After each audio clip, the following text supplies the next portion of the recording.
The day they forced me out of my father's home, I left with a single bag, a calm spirit, and a truth they never suspected.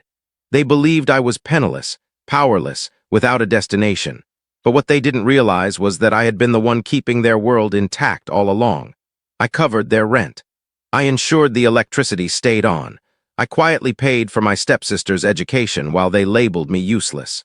When they demanded I leave at the urging of the very girl whose schooling I funded, I didn't plead. I didn't weep. I simply stopped footing the bills. That was when the home they cherished began to fall apart. The lights went out.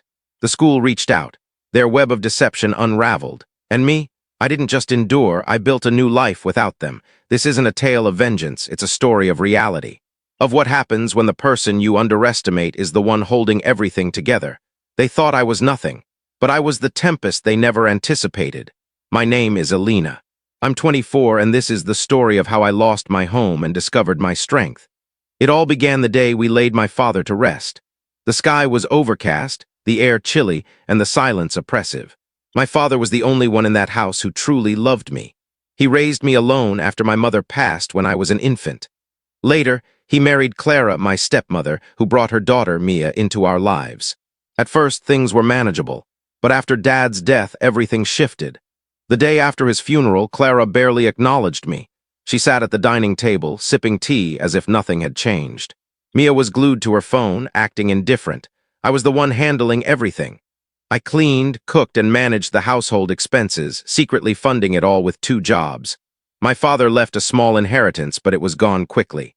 Clara didn't work and Mia was still in school. They never questioned how the bills were paid. They assumed the lights would stay on and the pantry would stay stocked. I didn't complain. In his final days, my father had whispered, "Take care of them, Alina, just until they're steady." So I did. I worked days at a library and nights cleaning offices. I saved every cent, paid Mia's tuition from my own savings, and covered rent and utilities. I never told them. Perhaps I feared they'd call me overly sensitive, or maybe I was just exhausted. But the atmosphere at home grew colder. Clara snapped at me constantly, issuing commands. Mia treated me like a servant. I stayed silent, but one morning everything changed. Clara blocked the doorway, arms folded. "It's time for you to go, Alina," she said. I blinked, stunned. "What?" "You've stayed here long enough," she continued. "Mia says you've been rude. This house isn't your burden anymore. Pack your things." It felt like the ground vanished beneath me. After all I'd done, they wanted me gone. I didn't argue. I packed a single bag, walked out, tears stinging my eyes. They didn't even say farewell. But what they didn't know was that I'd canceled all payments that morning. No more rent, no more electricity, no more tuition. I owed them nothing now. What happened next? They never saw it coming. 2 days after I left, I was staying with my friend Nora in her small apartment.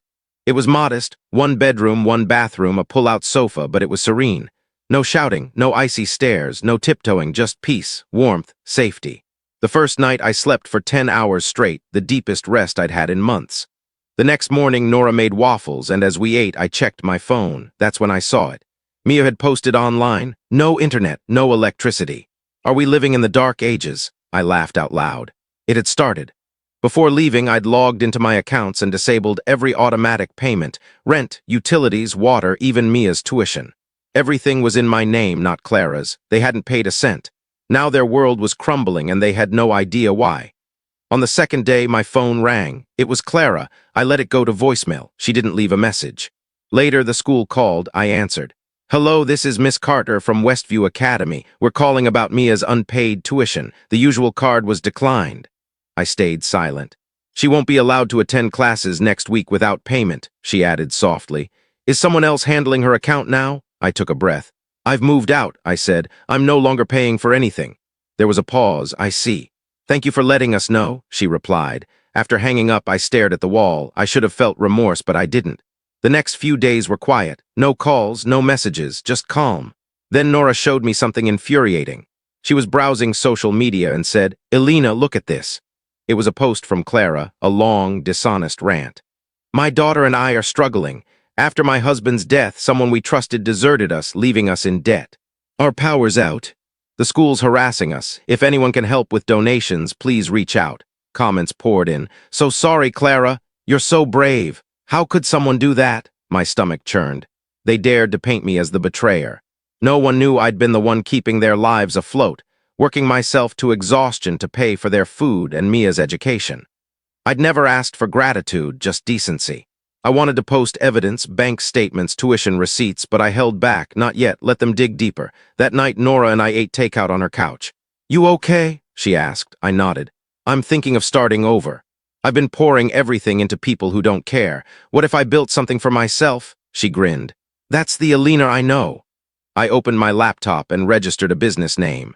I'd never planned to start a company, but years of juggling 2 jobs and stretching every dollar had taught me skills I hadn't valued. Budgeting, planning, helping friends with college essays and tutoring. That night, with Nora's encouragement, I launched a website. Simple, professional, offering online tutoring, resume support, and financial planning for students. I named it Strong Foundations.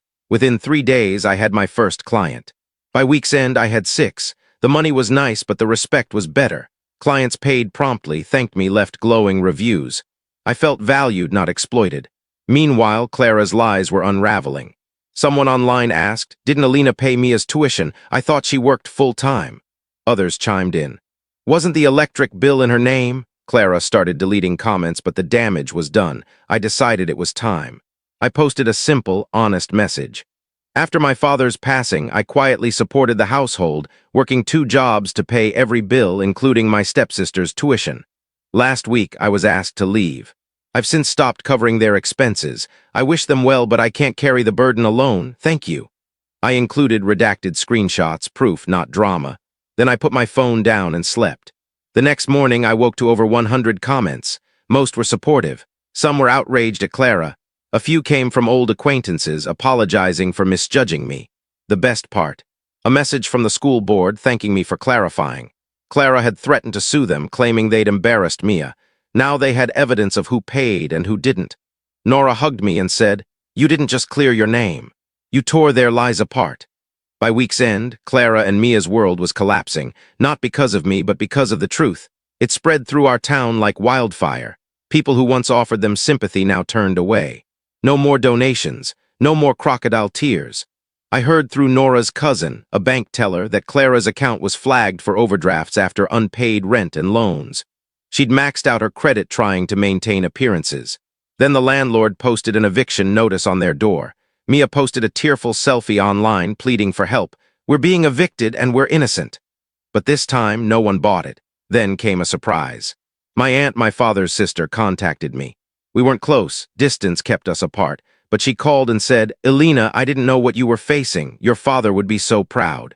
I wish I'd supported you sooner." She offered to invest in my business. I was stunned. This wasn't about revenge anymore. It was about healing. I was finally seen for who I was. Meanwhile, Mia was expelled from school for unpaid fees. I felt a pang of sympathy. She was young, but she'd lied about me and helped push me out. They thought I'd break. Instead, I soared. One morning, I passed the old house. It was vacant, windows dark, lawn overgrown. A for sale sign out front. It once felt like a cage. Now it looked empty, like it always was. I didn't feel sad. I felt liberated. Months later, life felt stable. I moved into my own studio apartment, paid for with my business earnings. Strong Foundations was thriving, and I hired a part-time assistant. I wasn't just surviving, I was thriving. Then I got a call from an unknown number. I hesitated but answered. "Is this Alina?" a gentle voice asked. "I'm Mr. Harper, an attorney. Your father left something for you. We should meet."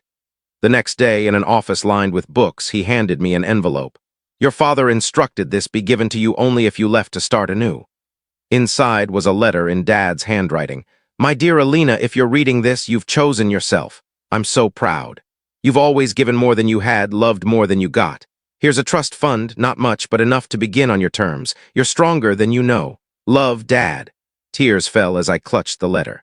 The attorney handed me a check, enough to grow my business, move to a better place, and never worry about others' bills again. I cried all the way home, but they were tears of healing.